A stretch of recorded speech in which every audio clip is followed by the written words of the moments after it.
A very good afternoon to all the participants and delegates. I, Dr. Manasvi Maheshwari, DME Media, Associate Professor, DME Media School, welcome you to the 6th technical session of the 6th edition of World's first 7-day staggered co-location conference, ICAN6. ICAN6 is organized by DME Media School in collaboration with the School of Communication and Creative Arts, Deakin University, Melbourne, Australia, and is sponsored by Indian Council of Social Science Research, ICSSR. This year, ICAN6 is organized in a staggered format, which is being held at 4 different venues across India and abroad. Phase 1 was held in Delhi Metropolitan Education, Noida from 19 to 21st of June, and at Manavrashna International Institute of Research and Studies, Faridabad on 22nd June. Phase 2 was held on 21st of July at Makhanlal Chaturvedi National University of Journalism and Communication, Bhopal.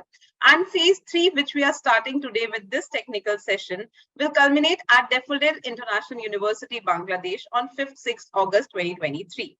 I would like to take a moment and introduce the organizers of the conference to our audience. Delhi Metropolitan Education is an A-grade premier educational institute affiliated to Guru Gobind Singh Indraprastha University, New Delhi, and approved by Bar Council of India.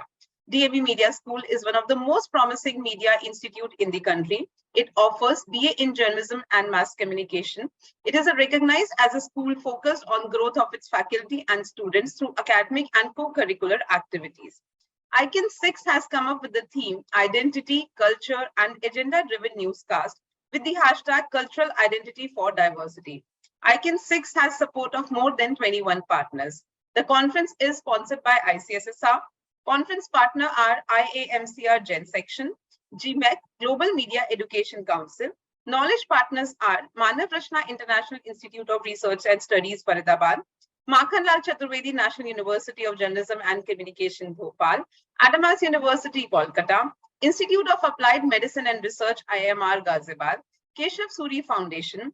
International partners are Daffodil International University, Bangladesh, Institute for International Journalism, Ohio University, USA, Beacon House National University, Pakistan.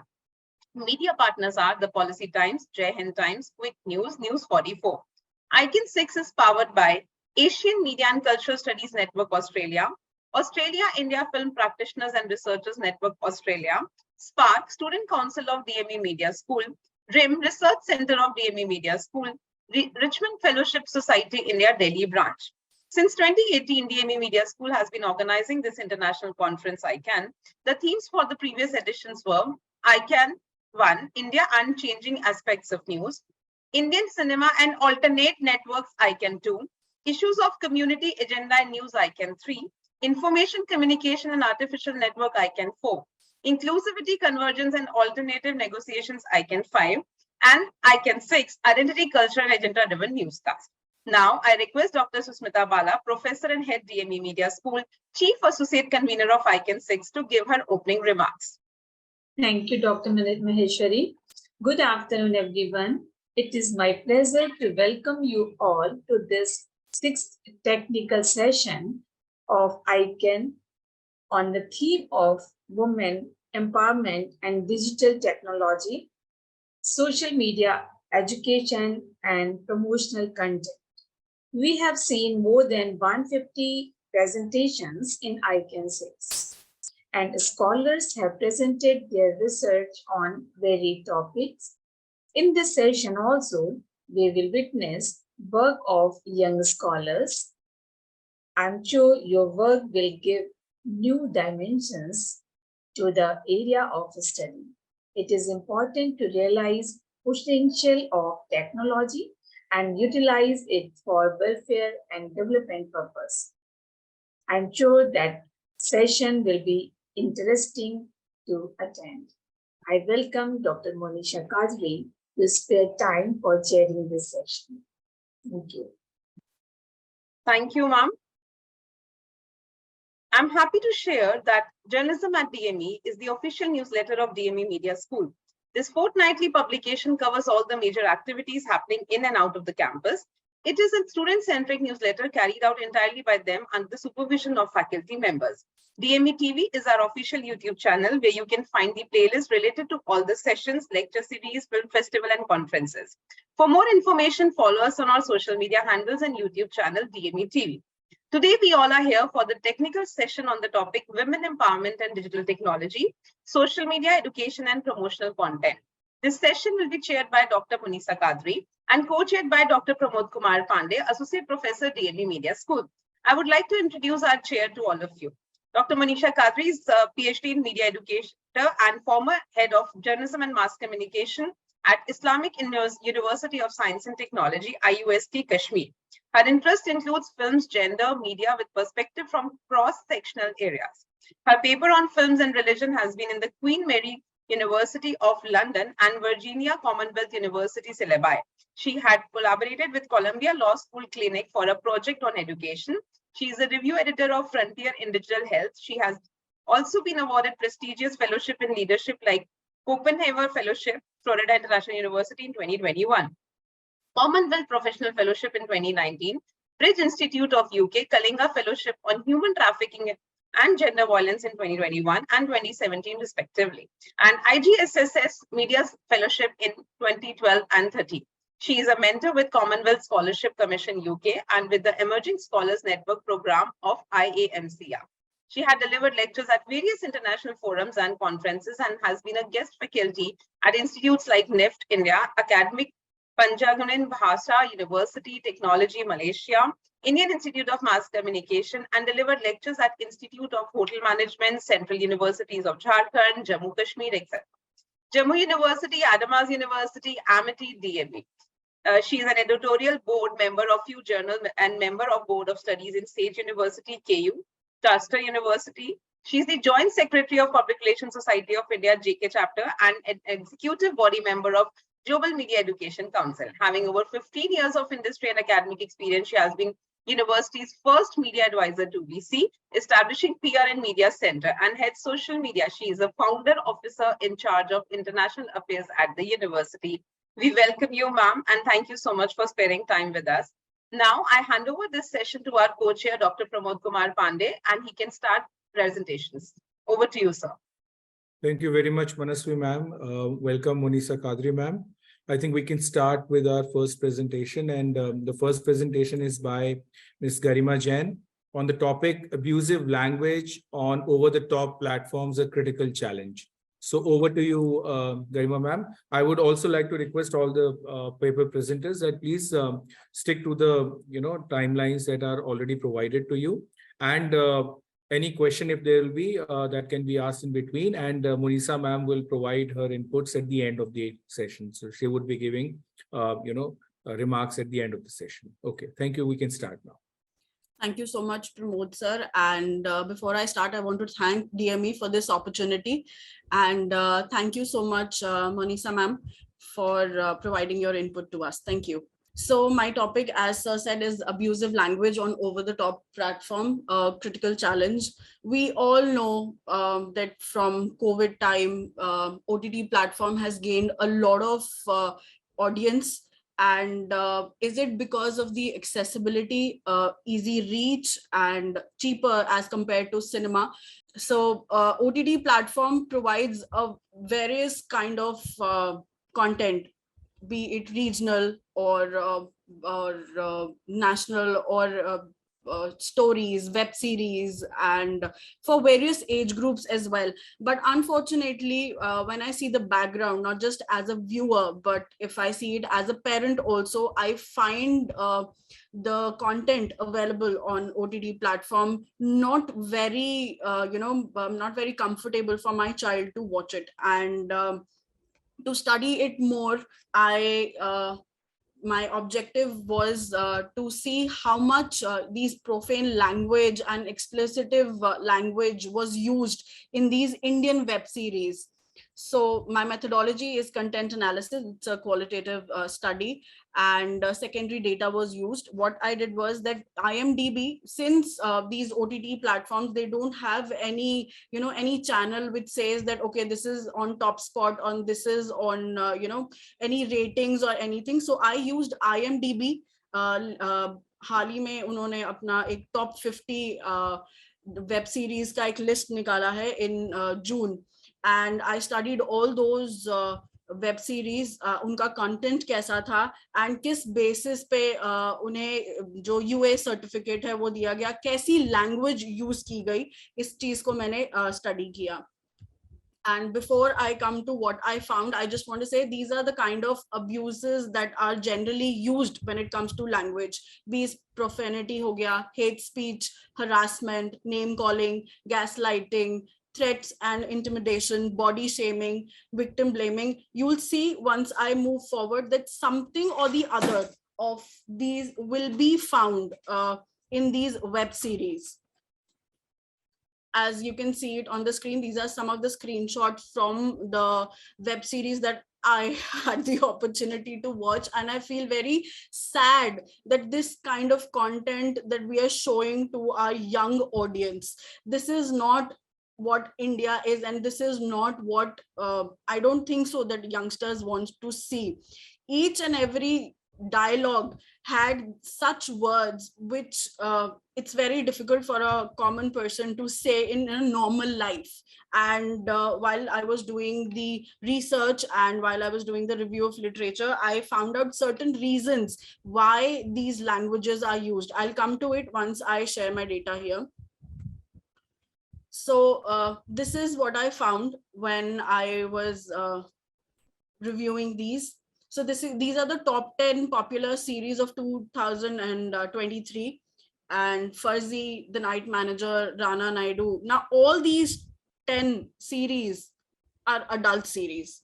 All these series had UA, either a TV MA, which means that it's for mature audience, or it was UA 16 plus, which again means that only 16 plus viewership is there, or it was with a sign of A, which means adult. Why these were given? Because of the profanity or the abusive language used in these series. Now, when I saw those 50 web series, this is the data that I found. If I include UA 16 also with adult, more than 90% of these web series were not for audience below 18. I would say even 18 plus should also not see it, but the kind of language in the first episode only was not feasible for the youngsters. Then UA 13, and then UA is only 2%. There was only one show in that 150, in those 50 web series which can be watched by a child which is below 12 years of age. Now, while these are the major findings that I had, that OTT platforms include explicit language. These language, in the name of creative freedom, the creators are using content on these OTT platform. And lastly, we need some scrutiny on these content. Now, while I was doing the review of literature, 5 reasons came out why these kind of content is raising day by day. 1, in the name of creative freedom.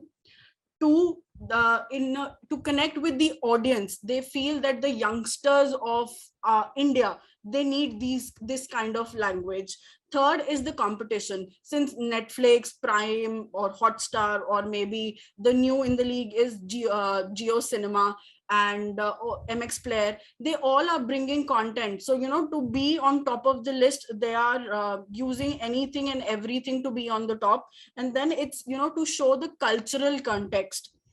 This is, they are saying that India is like this, but I am sorry, I'll come to the second part of it, that India is not like this. I have pride in my country in saying the heritage, the language that we have, it's not what is shown on the OTT platforms. And lastly is, which is the major reason, is lack of regulations, which is actually required. Now, this is one part of my paper. The second part that I want to work on is to go into the depth of these web series and find out how these languages are used, in the sense what profession was used, who are using these language, what gender is there, and lastly, what part of India these web series are based on, is what the second part of my paper will work on. So that's it from my end. Thank you. Thank you, Garima ma'am. I would like to ask anyone if there is a question, you can probably post it on the chat box or you can come online. Ms. Garima? Yes, ma'am. This is a very interesting area to look at. However, I think you missed out on sharing the objectives of your study, and also if you could elaborate on the Sorry, my analysis that first you page on that you was the conducted. objective. Yes. Yeah, the No, the first analysis. page had the objective is to highlight how much these abusive language are used in on OTT platforms. Did you have multiple objectives, or No, I just focused on one thing, how much as in these web series are based on these abusive language. The certificate was given to these web series on the basis of the use of the language. and also if you could elaborate on the analysis, how did you go about doing it? Did you code the content? What were the different coding frameworks that you used while, taking out these themes that you have identified? Ma'am, there are two things that I worked on. One is the language that was used. As I showed, there were 9 kind of languages that are there: profanity, hate speech, and body shaming and all. One was that. The other thing was the certificate that was given to those web series. Because right now there are only 2 regulations which are on OTT platforms. One is the certificate that's just provided by the OTT platform, and second is the viewer complaint, which we can do, which is right now not working very properly. But my focus was on the certificate that was given, whether it is UA 16 or whether it's for the adult or whether it was for the UA 13 plus. So what I found was the top 50 web series right now currently in India, Indian web series, they are all for the adults and it has abusive language in it.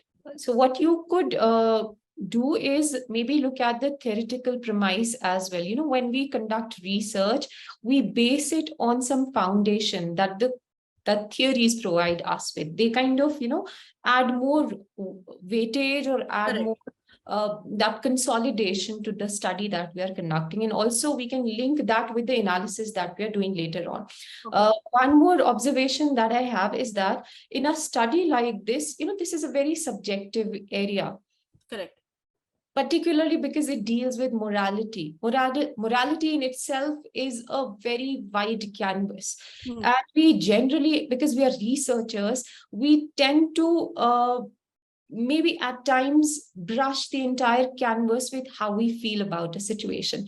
But because we are researchers and we are growing in this field, I would, suggest that, especially when you're introducing your topic, keep Garima out of the picture. Absolutely. For a moment, right? You can give a very objective picture of howsoever it is, and not really paint it with certain objectives. For example, when we say it is unacceptable, so it kind of gives us a clue from the word go that probably the researcher is not okay with the way it is being conducted. Correct. You may be completely right and you may be absolutely concrete in your opinion about how they are shaping it, or how certain times this content is laden with this abusive language, or there's so much of violence and there's so much of nudity in these programs. So how you can kind of revisit it in order to make it seem more objective is look at some similar studies that have been done in this field. And when you're writing your introduction or you're writing your review, base those areas heavily on the studies that are there already. And then when you're doing analysis, just divide your entire data that you have, divide it into certain themes. And particularly, for example, you looked at the certificates and you looked at that's really interesting, because if the top 15 are actually the adult content, yes, and at times probably there's no barrier in term or distinction in terms of who is watching it eventually. correct. It might be maybe somebody who's not an adult yet, but that person might be consuming a content which is not for him. So I would suggest is if something is adult content completely, or there is something which is under the supervision of adult, so see does this content vary from the other content? How much of abusiveness do you find in a particular content? And does it really differ in terms of its inclusion in other content? So maybe you can do that, and also use some way of using a scale in terms of, for example, if you set out, if you look at, it will have to have some quantitative parameters as well. Okay. For example, you can. I said that I'll get into the second part of it, where I'll divide it into gender, profession, and which part of India Yes. those web series are based. So then Yeah. I can have some quantitative data as well in my hand. Let your data talk for you. Whatever you have observed, let your data and let your analysis speak for you. And then refer to other studies and see how they have arrived at the conclusion related to this. Absolutely. I really wish you best of luck. Thank you so much, ma'am. Thank you. Thank you, Garima ma'am. Okay, so we have our next presenter. We have Nikhil Gupta और उनका topic है शिक्षक छात्र संबंध के बदलते पहलू AI के प्रभाव का एक अध्ययन. So over to you. Very good afternoon, everyone. I am very thankful to the DMEs who they are giving me the opportunity for representing my paper, and a special thanks to Monica ma'am for giving me a valuable remark on my work. So with your grant permission, I am starting my presentation and sharing my screen. So the topic is I have written the paper in the Hindi, but I will presenting the presentation on the English because of some language barriers. So changing facets of teacher-student relationship as study of impact of AI. So on this topic, basically, I have the introduction part is the evolution of AI to AI in today's world. So we have seen that in today's world, the AI is giving the next level of changes in our day-to-day life and the production of the succession of the life of student and the people's progress. So the evolution of AI is involved in every sector. Specifically, in my paper, I am talking on the education. So as we know that the traditional education system is of two types: formal education system, formal education, and informal education. In formal education, we are learning from the schools, and that the old type of style Gurukul and the temples are basically the type of education is be done in a formal education system. And informal education system, the education is given by the teachers, given by the basically the parents and the natives and the community where we are living. So these two type of traditional form of education system, and in the formal education system, the schooling education is also involved in that. Now to come to the third point of the artificial intelligence involved in the education sector. In today's world, we have seen the artificial intelligence is evolved in the students' education, because in today's world, we have seen the students are using the AI technology in their daily life for learning the things in more effective manner with the help of their teacher. But the evolution of AI is much more involved in their education. So basically, in this paper, we are also studying about what the effect will be done after involving of AI in this education, or we are also studying the future of the AI in the education sector. So the purpose of this study is to examine the impact of AI student learning method in his relation with the teacher in the classroom. Basically, what are the relationship change with the student and the teacher while involving in AI. In these are some certain key points from which we are studying, like the time, how the time is saved by the involving of AI in this era, and how the teaching process and the learning process become easy with the involvement of AI in the perspective of time. So the second point we are judging, or we are doing the study, is the personalized learning. Basically, the new policy of the government is saying that basically what the student wants to learn, they have to learn from base after the, I think, fifth or so. So the personalized learning is very important, because if the student have an interest in a particular thing, So, but with the things they are learning all the things. But in coming with the AI, they have if they have an interest in some certain thing, so they have to learn with the help of their teacher and the AI technology both. So it will help the student to grow their skill in the only particular thing or particular skill. So the workload will be reduces after coming of AI, because the AI will save the time to give the answer and to find the results from various data. So it will help for the both, specifically for the teacher and the student also. And the future of the AI is also very involved in the classroom, because the modern education policies and the modernization of the education is become involved in the coming moreover in the classes. So the future is also very bright in the education sector. The research objective, we have a 3 research objective according to the research. So the do AI system improve the academic performance of the student? So we are thinking that if how the AI is increasing the academic process, basically how they are developing their skills, how they are progressing, what is the level of their progress. Does AI bring changes in the teacher-student relation? There is a very important thing which we are finding in the research paper, because the relationship which was bringing in the classroom and the learning process, the student will learn with this teacher, and the student will sort it down his doubt with the teacher. The physical learning process and the digital learning process is somehow different. So the affection of the learning process and their relationship will be changed or not. Does AI answer the correct question accurately, saving teachers time? The previous thing which I have said, this timing is also very important, because AI comes and it will helps to save the time. The methodology which we use is the quantitative methodology. The primary data will be used. This have shared the questionnaire with the students of age group of 14 to moreover 21. These are the age group which I have shared the data.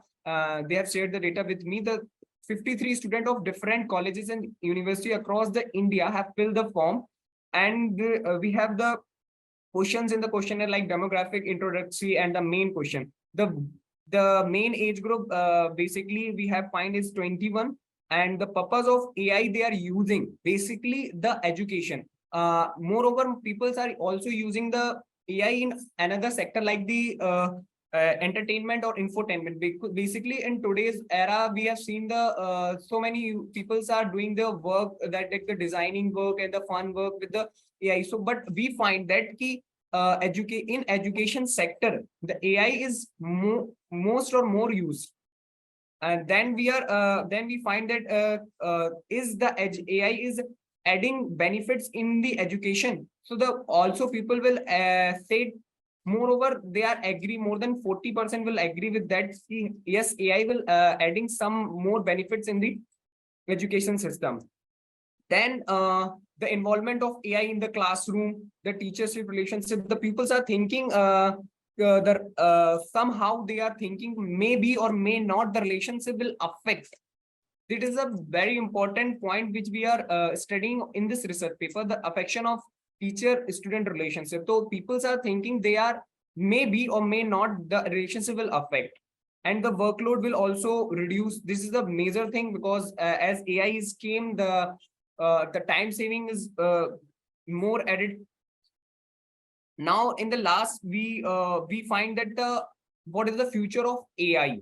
So the future of AI will be moreover people think that it will be coming with the time, but the involvement of AI in future will be added. It is definitely true. And at the last the conclusion point, we have find that the moreover 90% of the pupils now thinking that AI, they are aware about the AI technology which was coming in last some time. So they are updated about the AI. The second thing which we find in the pupil use AI education in the classroom and entertainment too. And the finding we said, the finding of this research paper will say that the pupil artificial intelligence helps to learn to solve their queries more effectively. it does not affect the student-teacher relation. Basically, it not in present time, it's not affecting the relationship, but maybe in future it will affect the relationship of the teacher and the student in the classroom, and but it can solve the queries of the student more in effective manner. Moreover, it can save the time, and the finding says that the AI future in the classroom and the education will be coming. So this is all about my presentation. Thank you. Thank you, Nikhil. I mean, if there is any question, there is one question from Professor Ashish Chatterjee, the chat box, and it says, one needs to find exactly for what AI is being used in education sector. Because like now currently with the advent of AI and with the, magnitude of usage that is around, I mean, everyone has an opinion and the opinions are on the different extremes. So I think what Nikhil, you could have done was you could have narrowed down your research topic, because when you talk about use of AI in education, there can be multiple perspectives, and it's a very broad area that you are delving into. I think Monisa ma'am would agree with that. If there is any question, Monisa ma'am, you can ask him, please. Thank you. Nikhil, I must, appreciate that you're taking up this area. I didn't get the background. Are you studying or are you teaching somewhere? No, I am right now. I am third year student of BGM. Okay, that's why it's appreciable. One question that I have is, you have chosen the age group of 14 to 23. Any specific reason for that? No, ma'am. Actually, I have shared the data with the college students, so the age group will be come out with that group. I have not given limitation to the ages. I have that. Okay. See, a study like this, which is, we are looking at the role of AI in different areas, and this is that time wherein any study is kind of pioneering in its way. And so rightly mentioned that it's important that we narrow it down so that whatever concrete results come out of that, they have some meaning in this entire graph of study that will be followed after that. When we look at a study like this and we pick a sample from where we will get our inputs, and based on those inputs we'll shape our findings of the study, it's important that some thought is given to that. When, sample is not something that we pick up randomly, it's just that this is how I felt. It has to have some criteria. Right. So if you're looking at the college, why college? And college in Indian context, college never starts from 14. It would be above that, right? College, we're talking about after 12th grade. So ideally, they would be 18 and above.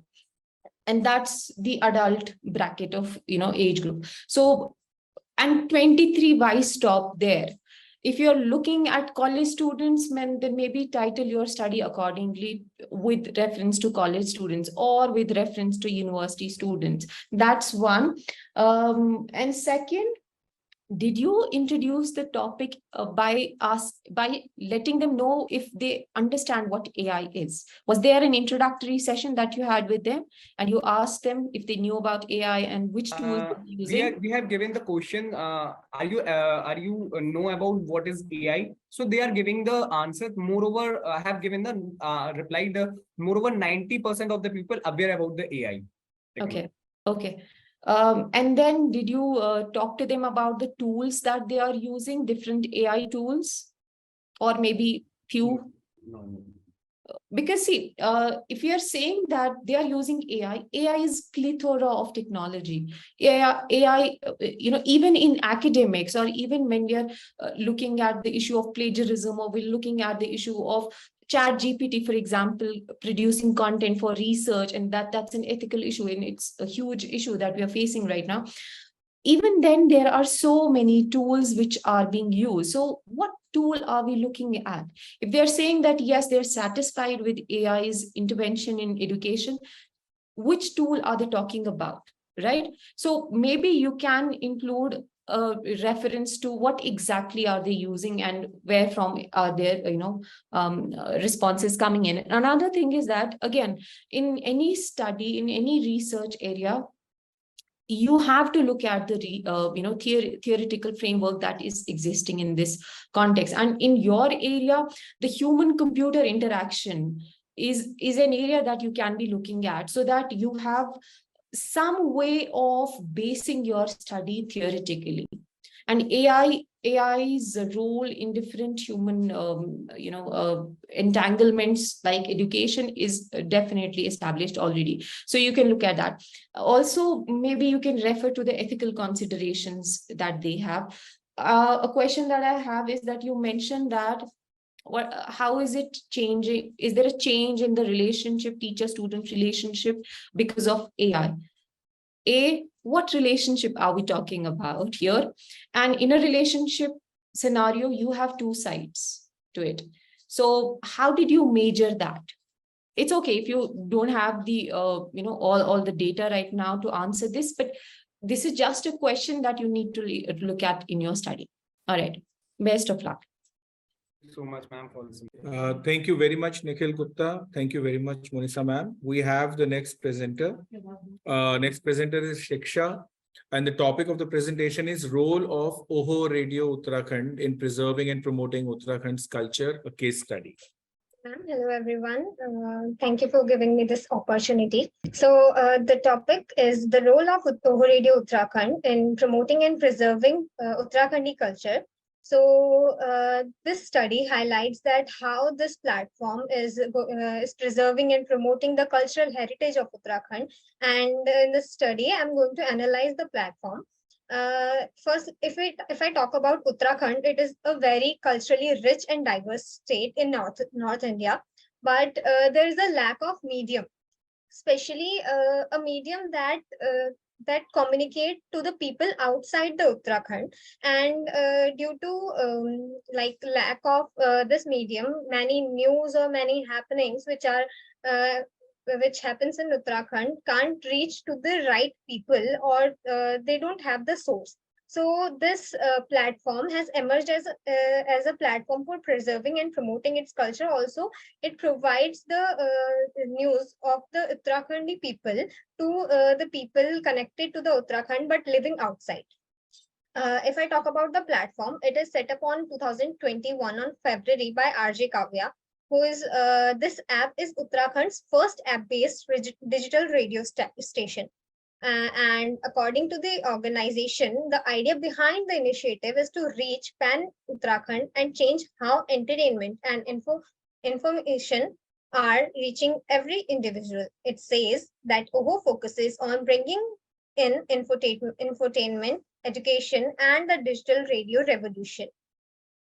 The radio station acts as a catalyst in reviving and sustaining interest in Uttarakhandi culture among both the local population and the wider diaspora by broadcasting a diverse range of content in the regional language. A platform reinforces linguistic pride and encourages the younger generation to connect with their roots.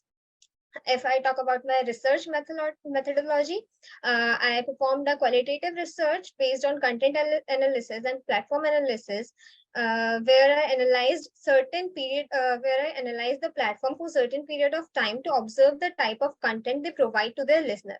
My objective of this research is to assess the role of OHO Radio Uttarakhand in preserving and safeguarding Uttarakhandi culture for future generation, to explore the various strategies and initiatives employed by OHO Radio Uttarakhand in promoting Uttarakhandi culture, practices, and tradition, to gauge the impact of OHO Radio Uttarakhand on the diaspora's connection to their cultural heritage and sense of identity. So, if I talk about the shows presented on OHO Radio, in the morning it started with OHO Shubharam, where they talk about it's a random talk show with the people. Like OHO Shubharam is for the starting of the morning, and it starts with some bhajan and all. Also, Uttar Ka Puttar Kavya, Oho Jhamajam, Aadhi Abadi Ka Pura Show. Aadhi Abadi Ka Pura Show is based on the Uttarakhandi females who are working toward the development of Uttarakhand, or also played a major role in the contribution of Uttarakhand.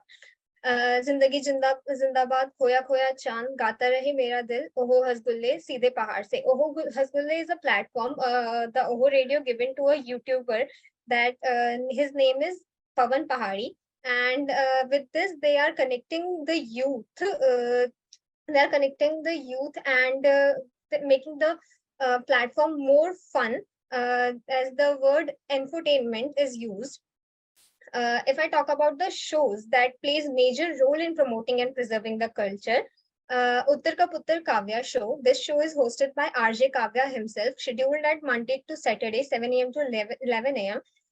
This show is synonyms of Uttarakhand that talk about Uttarakhand as a whole, bring awareness and works on social issues and upliftment of the society. In his shows, RJ Kavya tend to experiment with the topic, style of show. Sometimes he interviewed renowned personalities or businessmen, local businessman, if I say, to ask questions on audience behalf or about the current issues. Sometimes he narrates the scenarios of Uttarakhand where people or youth or the state needs improvement. If I talk about Oho Jhamajam, it's just a music show. It runs every Saturday, 8 to 10 p.m. And Uttarakhandi folk music or traditional music is played continuously one by one, which entertain the audience as well as make them not to forget how fun and rich the culture of Uttarakhand and its traditional music is. Then Gata Rahe Mera Dil. This show is also hosted by RJ Kavya, where he invites artists from the Uttarakhandi music industry to provide them reach, as well as to inspire the youth of Uttarakhand, as he invites famous artists and budding artists also, which motivates the generation and provide them a platform to reach a larger diaspora. Seedha Pahar Se. This show is created to promote the local business of Uttarakhand and organizations that are providing employment to the Uttarakhandi villagers and preserving the traditional good of the state. And except these shows, Oho Radio also takes some innovative initiative time to time and also broadcast it in their radio programs so that people can reach, larger audience can reach to it.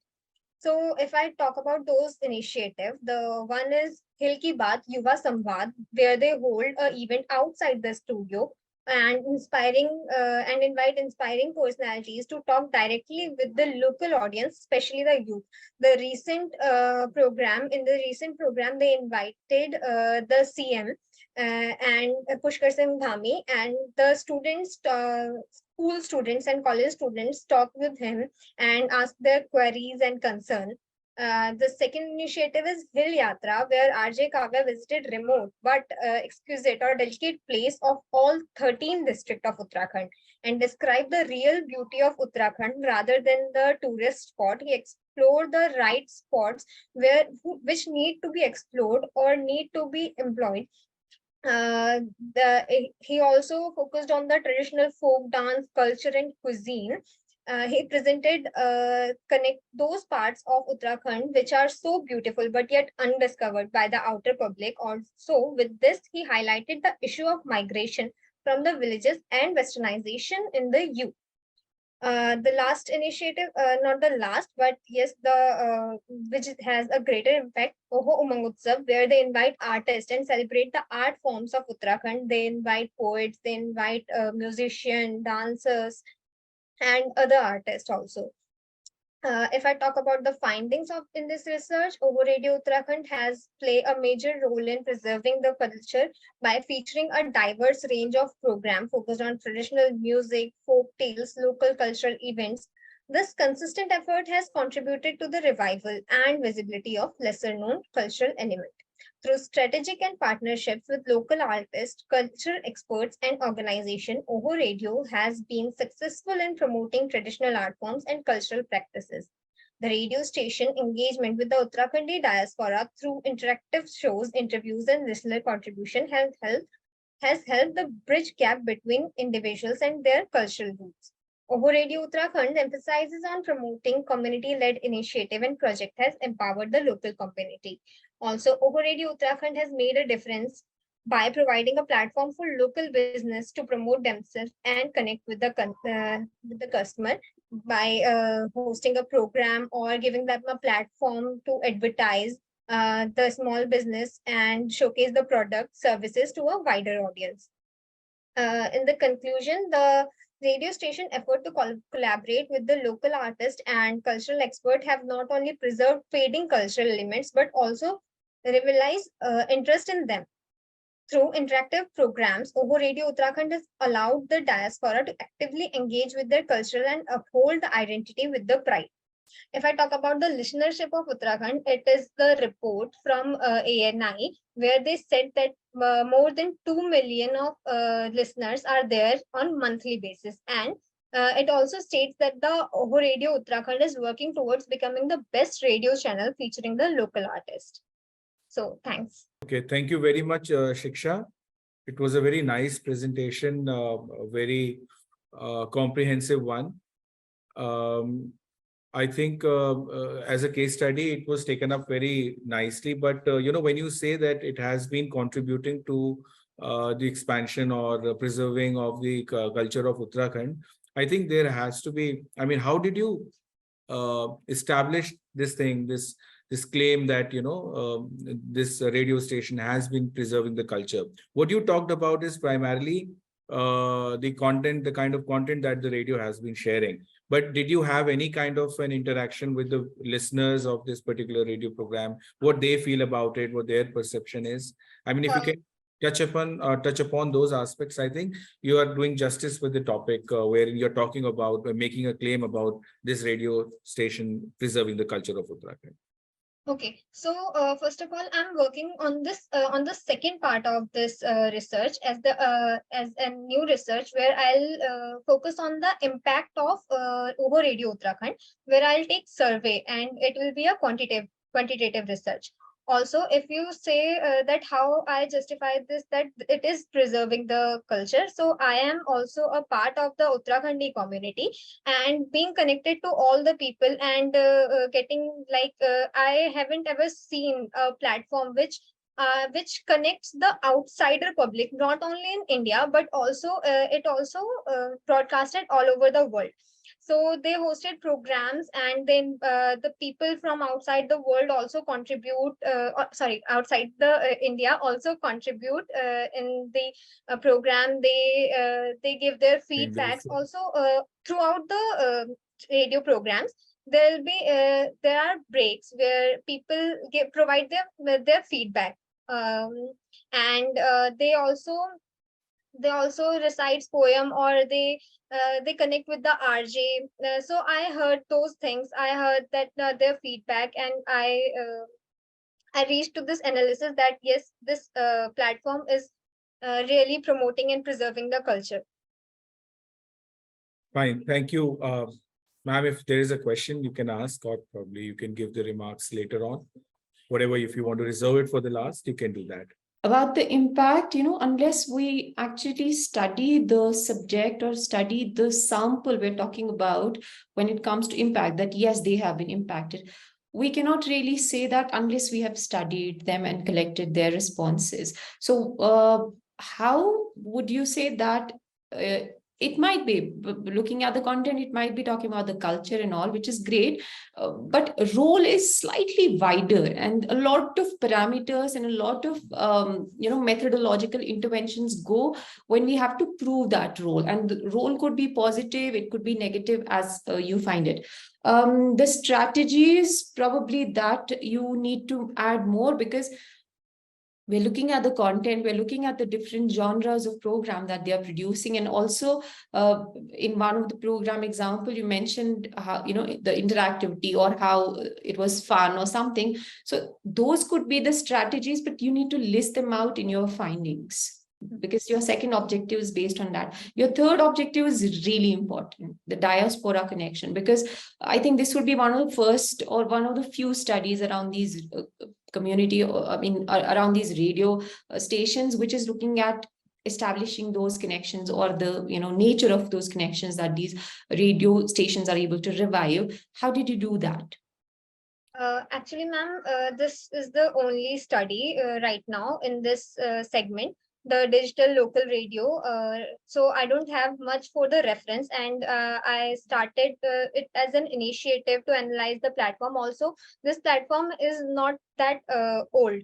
It's just started in 2021. So I don't have that much data. Also, they don't have that data in in their own websites. I No, just have to listen I for. understand that, and that's why I said probably it would be one of the first studies which is looking at whether or not it's contributing to these diaspora connections. But in your study, because this is your objective, did you speak to the members from the diaspora community from your region? Did you interview few people online who have been listening to the radio? Did you do that? I have not mentioned it in this study, but yes, I did it, and I'm doing it for the another part. Okay, but your third objective does mention that, so probably you can look at that. But I believe it's going to be an interesting study. Thank you. Actually, her survey is still under process. She's not able Yes. to complete. She will add that part in this, then her paper will be complete. Oh, then I would really want to see that. All the best. Okay. Thank you. Thank you very much, Shiksha. It was a nice presentation. Thank you very much, Monisa ma'am. Our next presenter is Isika Shaw. And the topic of her presentation is TV soaps promoting local dialects and cultures in India. Over to you, Isika.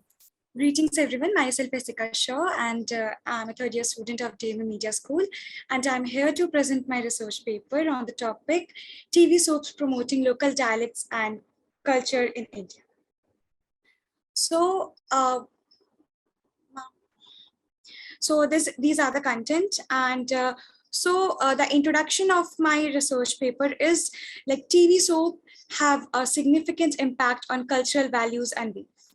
This research paper focuses on how TV soaps promote and preserve local dialects and regional languages. The study examines the values and beliefs associated with language diversity portrayed in TV soaps. This research paper also aims to understand the role of TV soaps in encouraging cultural understanding and appreciation. And the findings will contribute to the understanding of how TV soaps shape our value and beliefs about language diversity and cultural preservation. हम जितने भी TV shows देखते हैं आज के date में हम ऐसे बहुत बार ऐसा ऑब्जर्व करते हैं कि कुछ टीवी सोप्स जो आते हैं वो बेसिकली किसी लैंग्वेज को प्रमोट कर रहे होते हैं, जैसे स्टार प्लस की अगर हम बात करें तो उसमें ऐसे काफी सारी सीरियल्स आते हैं, जैसे कि ये रिश्ता क्या कहलाता है, जो कि राजस्थानी डायलेक्ट को प्रमोट करता है. लाइक वो हिंदी सीरियल ही है पर वो किसी रीजनल लैंग्वेज को प्रमोट कर रहा है. And the objectives are to access the impact of TV soaps in promoting local dialects and regional languages, to understand how TV soaps promote our cultural values and beliefs in viewers, to explore the role of TV soaps in shaping viewers' values and beliefs regarding a culture. Methodology. I have done the methodology of content analysis. I have done content analysis of few serials like Anupama, which promote Gujarati dialect. ये रिश्ता क्या कहलाता है, which promote Rajasthani dialect. गुम है किसी के प्यार में, which is a Maharashtrian show. भाभी जी घर पे है, which promotes Kanpuriya dialect, and कसौटी जिंदगी की, which promote Bengali dialect. And I've also designed and administered surveys, which is a quantitative data on viewers' attitudes towards language diversity in TV soaps. So I've done the content analysis on the basis of the parameters to identify TV soaps and their culture. The parameters are dressings.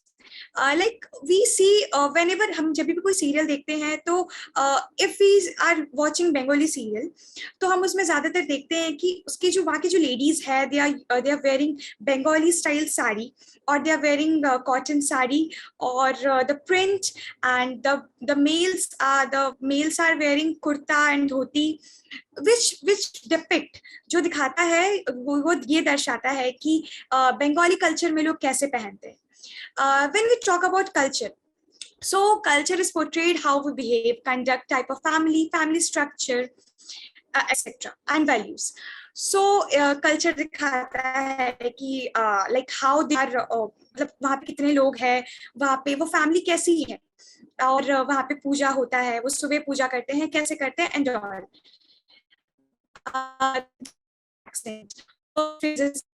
होता है कि whenever we watch serials, we कभी-कभी एक ऐसा dialect हमारे दिमाग में आ जाता है, हम ऐसा सुनते हैं जो हमारे दिमाग में चल रहा होता है, और कभी-कभी हम ऐसे भी यूज कर लेते हैं, जैसे कि गुजराती में एक बहुत ही फेमस डायलॉग है केम छो एंड द रिप्लाई इज मजामा, तो वो हम आपस में जब इंटरेक्ट करते हैं तो भी हम उसको यूज करते हैं।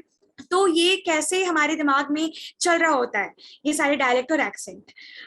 The festivals they celebrate, so हमें नहीं पता होता बहुत सारे फेस्टिवल्स के बारे में, like if I am not a Rajasthani, so I would not know about the festival about Gangaur, but while watching that serial we know, तो हमें पता चलता है कि how they celebrate their serial. और कई बार ऐसा होता है कि इफ दे आर सेलिब्रेटिंग करवा चौथ इन दैट मैनर, तो कुछ लोग ऐसे होते हैं वो खुद में भी ये चीज अप्लाई करते हैं कि वो ऐसा सेलिब्रेट कर रहे हैं, हमने ऐसा टीवी में देखा था, ऐसा सीरियल में, तो हम भी ऐसा कुछ करते हैं, तो लोग हमें आइडियाज दे देते हैं। कई बार ऐसा होता है कि होली आ रही होती है, पर हमें होली के 2 दिन पहले हम तैयारी करना शुरू करते हैं, पर सीरियल को देख के वो हमें बार बार रिमाइंड करा रही होती है कि yes Holi is coming, so we need to like arrange things and all. Festivals, yes, festivals done. Food, the food habits, like we generally see कि Bengalis are fond of rasgullas, तो इससे पता चलता है गुजराती ढोकलास, और कभी अगर हम देखते हैं कि सीरियल्स में वो ढोकला प्रेफर करते हैं, थेपला खाते हैं ब्रेकफास्ट में, and all like these only. And regional beliefs of the characters, like वो बहुत लोग ऐसे होते हैं कि वो ये मानते हैं कि पहले पूजा, लाइक वो सुबह उठ के पूजा करते हैं, कौन से गॉड को वो ज्यादा प्रेफर करते हैं, या the mantras and all. So research and analysis. So as I have mentioned earlier that I have done methodology in which is a quantitative research. So I have done research analysis, like इसमें मैंने एक survey conduct कराया था, जिसमें मुझे काफी सारे responses मिले थे, जिसमें कुछ ऐसे सीरियल्स थे like how often do you watch TV soaps, do you believe TV soaps play a role in promoting local dialects and culture, or have you ever learned new words or phrases, like I have mentioned earlier कि हम ऐसे बहुत बार ऐसा होता है कि हम कुछ ना कुछ सीख जाते हैं, तो फिर इसमें व्यूअर्स के क्या रिस्पॉन्सेस थे, और like have you noticed any positive changes, क्या ऐसा कोई भी positive changes आया है कि like in promoting how dialects or regional languages are perceived due to their portrayal in TV soaps. Like the other question is, in what ways do TV soaps showcase the cultural diversity of different regions? The next is, which factors should TV producers consider when representing dialects and cultures in their soaps? And the next is, do TV soaps have a responsibility to show languages and cultures respectfully and accurately? The next is, do you think that representation and regional dialects in TV soaps like Anupama and many more serials have preserved and promote linguistic diversity? The next is, have you ever learned about different cultural traditions and customs through Kasautis in the Deakin, which is a Bengali serial? So in your opinion, how effectively does Ye Rishta Kya Kehlata Hai showcase the cultural diversity of India? The next is, have you ever observed different dialects being portrayed in Gum Hai Kisi Ke Pyar Mein that represent various regions of India? Would you be more likely to watch TV soaps that represent your dialect or culture accurately? And can TV soaps help us to learn about the customs and traditions of different cultures?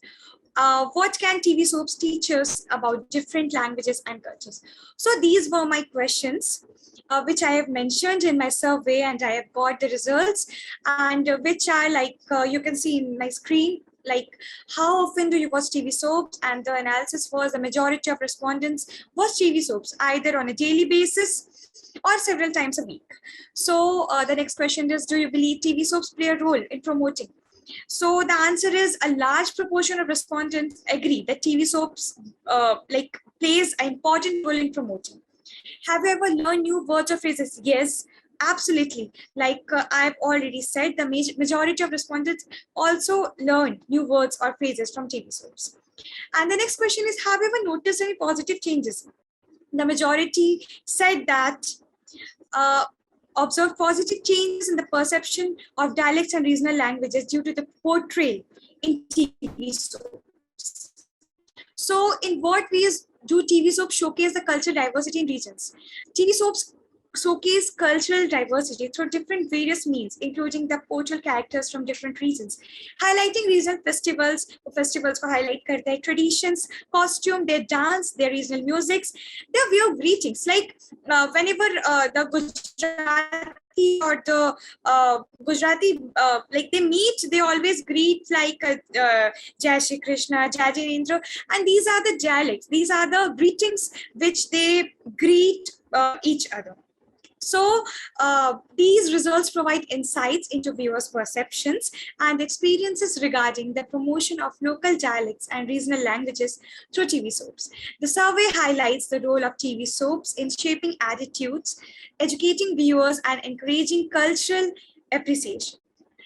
Here we come to the conclusion part.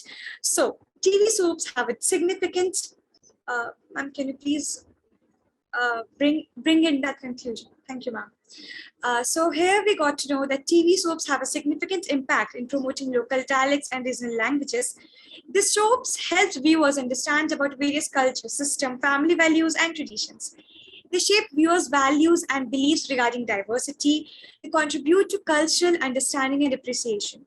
They contribute to cultural preservation.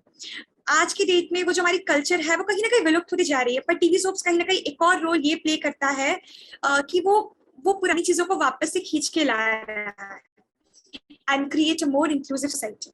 TV soaps are in fact engaging ways of promoting plurality and diversity. So here are the limitations.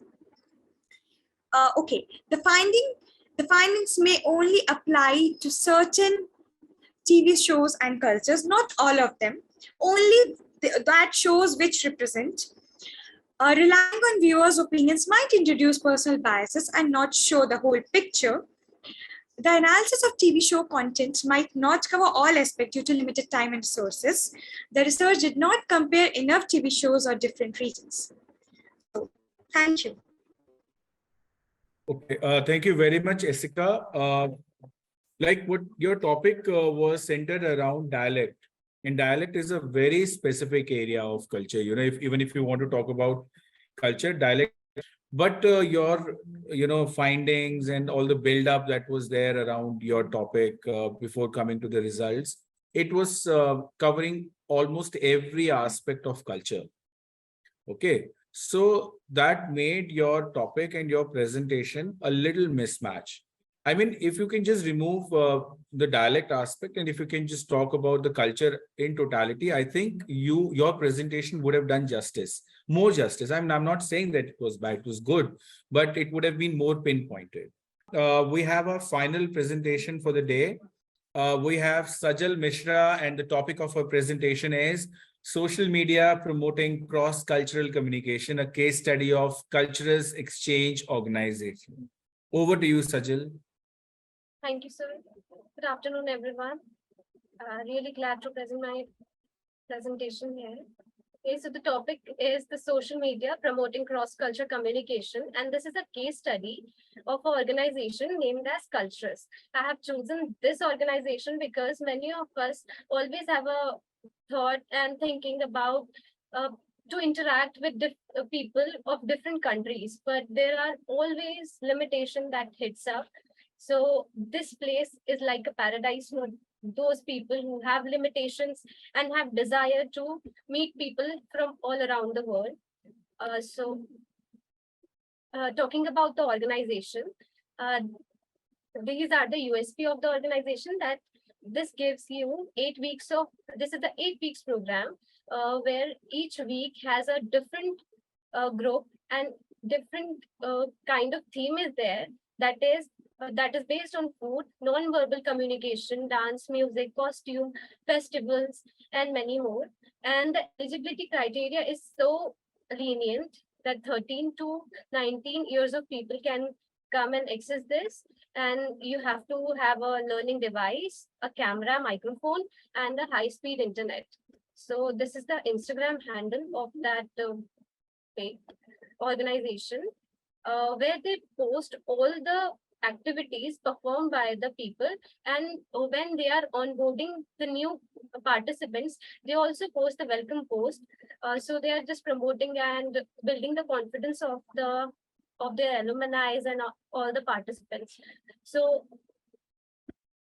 this is my abstract. So objective of this research, that how does social media promote cross-culture communication, and what is the culture, a significance of culture exchange, and what was the motive and the thought behind opening this organization Cultures, and what are the benefits. And this is straight coming from the alumni of the program, and what was the reach of the program. So my research design is, I have taken the survey from the alumni of the program, and there is an interview, that is a qualitative method of the person, Daniela Brochman, who is handling the things alone. And the findings of the survey was, the average of number of countries of which alumni interacted, there was 5 to 7. Rest depends. Some people interacted with more than 15 countries even. That is dependent on their nature to get involved with the people. And next is the country they belong from. So this is judged from the 41 people.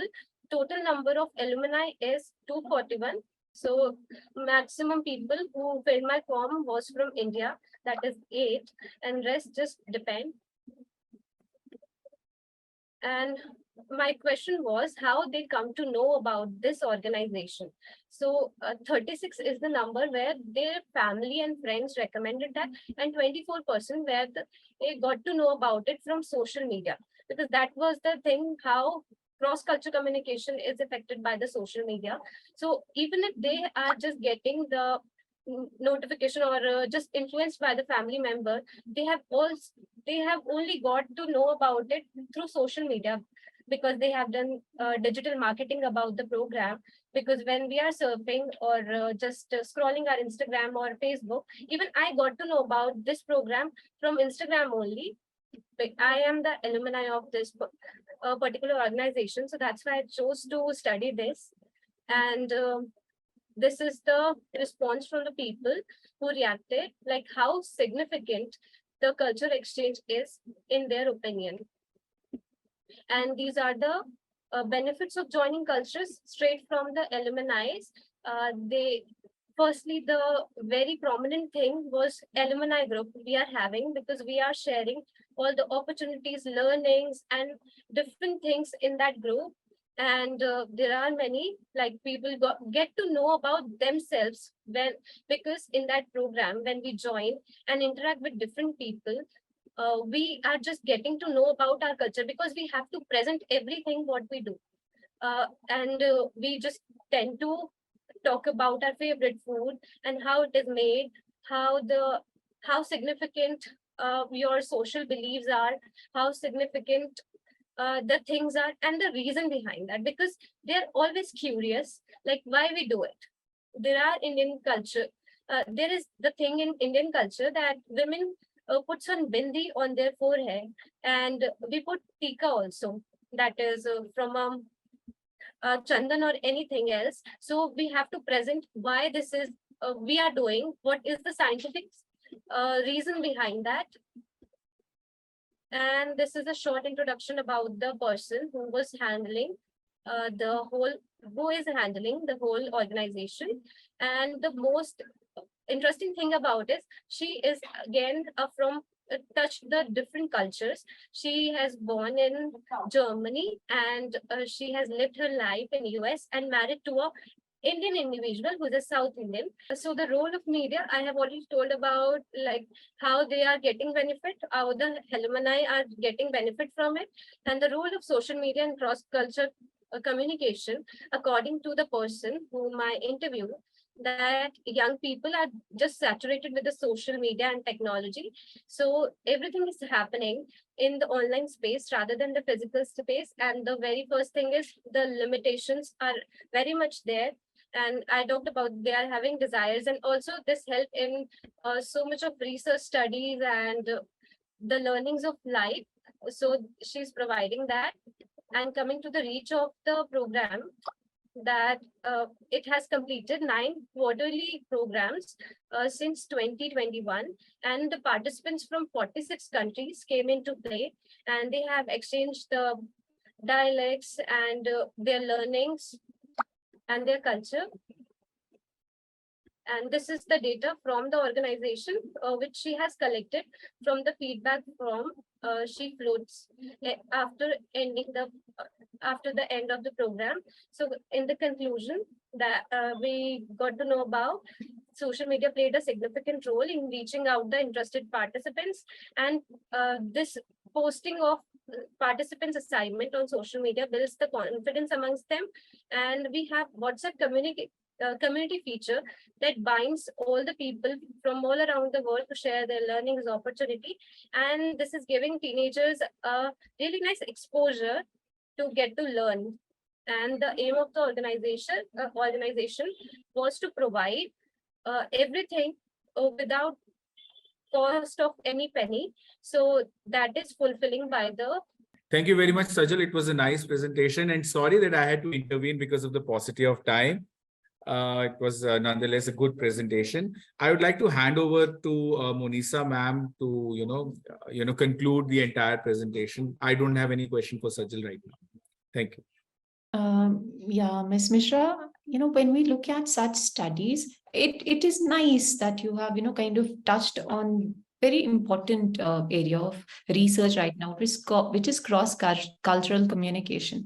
What I would suggest is, why don't you just look at role of social media in facilitating cross-cultural communication and maybe building intercultural linkages, and then look at few case studies. Cultures could be one of them, because if you look at the length and breadth of this organization or this body, I think it's relatively new, and there's not much of awareness of it. Only after maybe 5 years, 10 years down the line, you can look at its impact, as an entity. So include few other case studies so that it does not really seem like you're doing this because you have been an alumni, and then obviously the responses are going to be affected by that. So take it up as a separate case study, as one of the case studies, and look at the entire picture of it. Also, one more feedback for you and for the rest of the participants also is that when we analyze something, when we study a concept or we study a sample, we must have a critical evaluation of that process. So it's okay to have some critical comments also towards the end of the study, your own suggestions as a researcher, because you've studied that phenomenon and you have come to a point after going through an objective process of research applied methodology, and then you look at the positives as well as you look at the negatives, so that your credibility as a researcher is upheld. So as researchers, our job is to observe phenomenon as objectively and as neutrally as possible, and then give our conclusion or give our analysis based on the scientific or empirical tools that we have used. Yeah, all the best.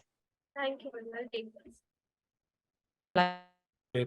Thank you very much, Monisa ma'am. I would like to thank all the participants today. And also, I would like to, congratulate all the students who have participated for a reason that,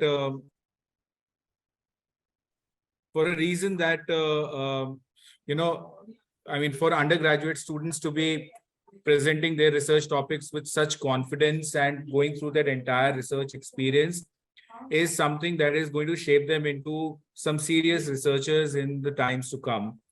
And your efforts are really important for us and also important for you, and we really congratulate you for that. Now with this, I'd like to I'll take the last thing. Okay, I'll request Manasvi ma'am to take the session forward. Thank you. I also request Dr. Amrish Saxena, who was here in the presentation, to give his closing remarks, as he was also listening to presentations made by the students. Sir, please. Thank you, Manasvi. I was not there throughout, obviously, but in last 2 presentations, definitely I was.